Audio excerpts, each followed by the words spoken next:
Peut-être qu'à un moment donné, Israël doit dire haut et fort, c'est l'action militaire qui va primer. On va plus céder au chantage du Hamas sur les otages, y compris sur les dépouilles. Et notre but maintenant, c'est de détruire cette organisation terroriste jusqu'au dernier d'entre eux et tenir bon face aux pressions internationales. Bonjour Olivier. Alors, on en a parlé dans la revue de la presse et aussi ce matin dans le journal. D'abord avec la mort de ce réserviste dans la bande de Gaza, avec la violation explicite du Hamas qui a lancé, qui a eu des échanges de tirs et l'armée israélienne. On voit que le Hamas continue malgré cet accord qui a été passé. Et la question, d'abord, je voudrais que vous réagissiez bien sûr à la mort de ce réserviste, mais aussi la question qui se pose, jusqu'à quand Israël va pouvoir comme ça accepter ces violations qui sont faites par l'organisation terroriste? Écoutez Olivier, déjà c'est dramatique qu'après que la guerre soit finie, on ait encore des soldats qui tombent à Gaza. Je vous rappelle qu'il y avait eu 2 soldats qui sont tombés il y a un peu plus d'une semaine. Maintenant un réserviste à Rafia. Ça veut dire que la situation est que ça nous rappelle, c'est un peu triste à dire, la situation d'avant le 7 octobre. Vous savez, on appelait ça des tiftoufim à l'époque, on appelait Ouais. ça des tirs au compte-gouttes. Le Hamas nous tirait dessus de temps en temps. On avait ici et là des victimes de temps en temps. Et on s'était presque, c'est très triste que ce que je vais dire, mais on s'était presque habitué à une réalité où le Hamas nous attaque de temps en temps. On a une victime ici, une victime là, et on continue de vivre plus ou moins normalement. Et je suis de ceux qui pensent que le 7 octobre est censé avoir créé en nous un changement conceptuel. On peut pas vivre à côté d'un monstre. On ne peut pas vivre sur un volcan. Et le Hamas, c'est un monde, c'est un volcan, et on peut pas s'habituer ou se réhabituer à cette réalité d'ici et là, des entraves au cessez-le-feu, et continuer comme si de rien n'était, parce que cela va forcément nous mener au prochain 7 octobre. Et donc, face à la menace, il faut et je pensais que c'était, en tout cas, je crois que nous partagions tous ce point de vue depuis, j'ai envie de dire, la droite la plus nationaliste, Ben Gvir, mais jusqu'à Yair Golan à l'extrême gauche, ce point de vue que le Hamas doit disparaître. Et que c'est ça la conséquence du 7 octobre, c'est qu'il n'y ait plus cette menace sur Israël. C'est ce qu'a voté le cabinet de sécurité israélien toutes les fois durant toute la guerre comme but de la guerre. Aux côtés d'autres buts comme la libération des otages, mais on arrive dans une situation où la guerre est finie et le Hamas est encore là.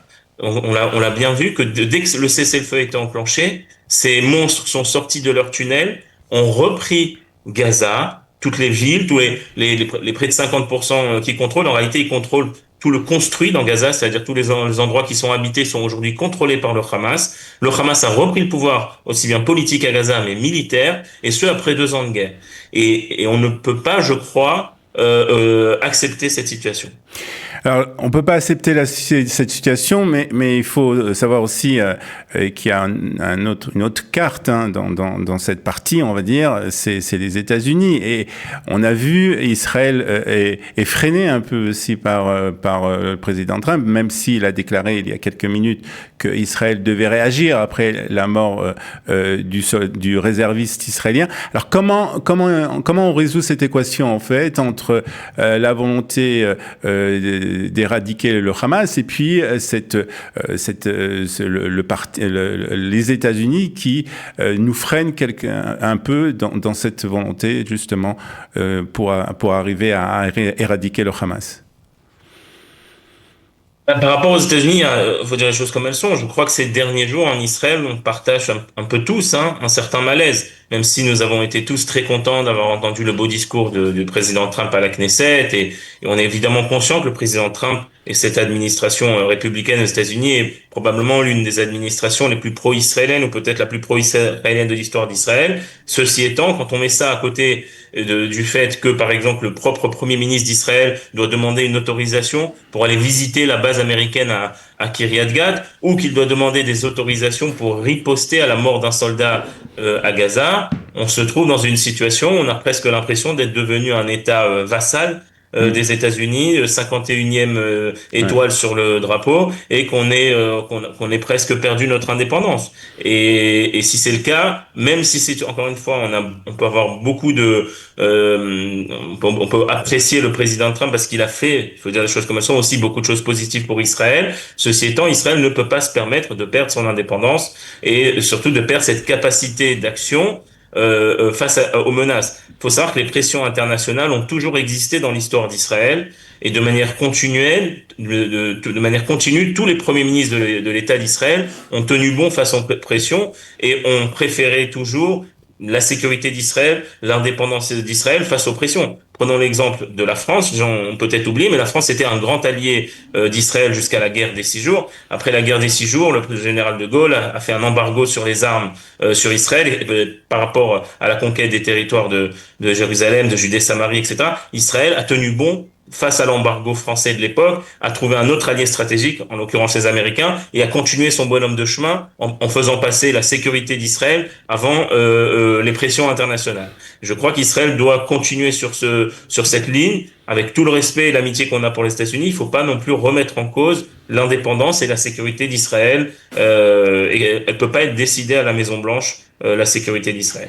Et puis, autre sujet que je voulais évoquer avec vous, Yom Tov, c'est le sujet de la restitution des corps des otages, qui est là aussi épouvantable, hein, que ce soit pour les familles, que ce soit pour tout Israélien. Le Hamas qui continue de jouer avec les nerfs des Israéliens et des familles en restituant au compte-gouttes vraiment des corps des otages. Et puis on a vu aussi qu'il a restitué des parties d'un corps d'un otage qui avait été déjà enterré. Quelque chose vraiment d'horrible qui se passe en ce moment. Et là aussi, Israël, j'ai l'impression, ne sait pas exactement comment réagir face à ça. Oui, c'est triste à dire, mais le Hamas continue dans son œuvre terroriste, même 2 ans après la guerre.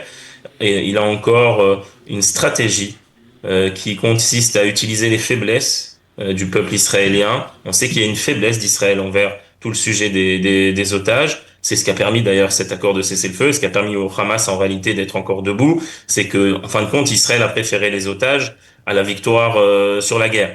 Et là encore, le Hamas utilise les corps pour continuer son emprise, j'ai envie de dire, psychologique sur Israël, sur la population israélienne, continue toutes ces manigances. On a vu ces vidéos où ils ont jeté par-dessus donc d'un immeuble dans un trou creusé les restes d'un corps en faisant croire qu'ils l'avaient retrouvé alors qu'il était à l'intérieur de l'immeuble. Ils disent qu'ils ont plus personne et puis là aujourd'hui avec les ripostes israéliennes ils annoncent qu'ils ont 2 corps. En réalité ils ont compris, j'ai envie de dire presque le système, c'est que pour empêcher Israël d'agir militairement ils utilisent la carte des otages. Alors c'était les otages vivants pendant très longtemps et maintenant ils utilisent les dépouilles qu'ils ont encore pour en réalité arrêter les actions militaires d'Israël. Et je crois qu'à un moment donné, c'est quelque chose qu'il faut avoir le courage de faire. Peut-être qu'à un moment donné, Israël doit dire haut et fort, c'est l'action militaire qui va primer.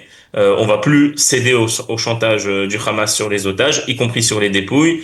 Et notre but maintenant, c'est de détruire cette organisation terroriste jusqu'au dernier d'entre eux et tenir bon face aux pressions internationales, face aux pressions internes des familles, parce qu'il va y avoir des pressions des familles des otages qui vont vous évidemment demander de récupérer les dépouilles. Mais à un moment donné, il y a la raison d'État aussi, et on ne peut pas continuer de rentrer dans le jeu d'une organisation terroriste monstrueuse qui, encore une fois, a décelé un point faible dans la société israélienne, qui est le sujet des otages, et qui l'utilise et qui continue. C'est triste à dire, mais on a des soldats qui tombent entre-temps. C'est-à-dire que c'est un petit peu paradoxal que pour récupérer des dépouilles, des soldats meurent. Très bien, merci beaucoup Yom Tov pour votre intervention ce matin et pour ces explications. Et à très bientôt sur Radio Kalita. Et bonne journée à vous.